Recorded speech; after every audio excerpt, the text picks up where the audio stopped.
bronze medal run. Markus Taskinen on the red course against Eetu Rintama on the blue course. Red course ready, blue course ready, attention.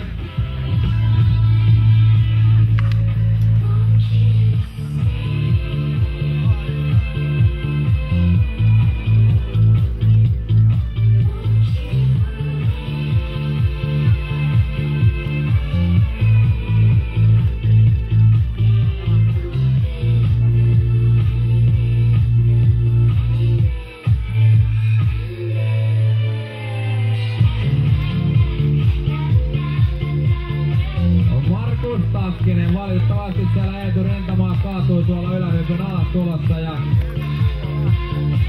tässä vaiheessa voimme siitäkin huolimatta, että Eetu itseään vähän siellä satutti, mutta omin jalan käveli kyllä pois, niin onnitella Markus Taskista siitä, että hän polkkaa itselleen pronssia.